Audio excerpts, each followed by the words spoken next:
And so we've got some official snowfall totals for you. Most everyone fell in line with about 2 to 4 inches of snow. We had a couple 5-inch totals out there as well. These are among some of the highest. We've got Russell Township at 6.8. We had a half a foot of snow in Lakewood. Got a little lake effect yesterday afternoon, kind of kicking off the lake. Lorraine 4.4, Brunswick 4.2, Ravenna 4, Talmadge, you came in with 4 as well. And it came with not a lot of wind, right? So it kind of settled on the trees. It was very picturesque across Northeast Ohio. In terms of the season so far, we are above average at Hopkins. We've had 9.3 inches so far. We average 5 by now. Akron, similar story. And then out in Erie, close to average. The reason why we show Erie, we don't have official sites out in the snow belt like Lake Edge, Geauga, Ashtabula counties. So we go to Erie to tell us kind of how the lake effect's doing. But we've had higher totals in our snow belt. So perhaps we're above average, I would imagine, out in our snow belt. Coverage across the U.S. right now, pretty snow covered, especially for early December. 34.6% of the country has snowpack right now. That's the highest in 6 years on the state. So it has been a snowy end of November, snowy start to December. Does that trend continue? It looks to, as of right now. We're at 25 degrees. We're keeping the snow here with temps below freezing over at Hopkins. The difference today versus yesterday, we've got a bit of a breeze. So we've got a lot of 20s outside this morning. There's your wind. This is going to knock that snow off the trees. And so not quite as picturesque this afternoon, but overall that wind is producing a little bite to the air.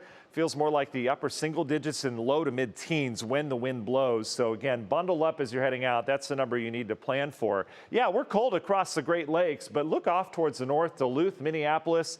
There's a shot of cold air surging into the country right now, and there's plenty of it. This is a chunk of the polar vortex. Happens all the time. Doesn't mean it's noteworthy, right? But boy, you're going to feel that noteworthy air tomorrow morning, however, as this cold air comes into the U.S. Arctic front out ahead of it. There's usually some snow with it as well. Not a lot of moisture with this. It's not connected with the Gulf, but we will get some snow, and then we'll get that cold tonight and then tomorrow. Quiet today, though. Clouds will thicken up. Bit of a breeze. We're up near the freezing mark. Your National Design Mart hour-by-hour forecast. We'll track that snow in here. Here's your temp and your wind chill. This is the one that matters. Nice and quiet today. By 11 o'clock tonight, we'll see some snow showers start to blossom on radar. And then we're looking at a pretty decent burst of snow that works from north to south. This is 1, 2, 3, 4 in the morning. So slick for those third shift workers, early morning commuters as well. May have some slick spots, and then everything would kind of wind down. We go sunny during the day. But look at temps. We go from mid-20s early, mid-20s to low 20s by afternoon, and then teens by evening.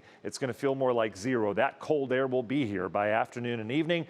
Brief bursts of snow, perhaps a coating to an inch at best. But again, slick for those third shift workers, and then if you leave early for that morning commute tomorrow. Outside of that, it's cold tomorrow. That cold air will set the stage for some decent snow down to our south on Friday. That misses us. Weekend still nothing too impressive. A few flurries around on Sunday. But then next week, we're right back into this active pattern again. Clipper system looks to affect the area with accumulating snow perhaps on Tuesday. Wednesday would be on the warmer side of another Clipper system, so maybe some rain. And then the Euro, as of now, bringing in snow, cold. This would be a decent lake effect event later next week. Stay tuned to that. That could still change here in the forecast later next week. Union Home Mortgage 10-day forecasts. Until then, the cold air sticks around, and look at the precip chances ramping up later next week. Active weather on the way. Brissa? Very, very active. Yikes. Thanks, Matt.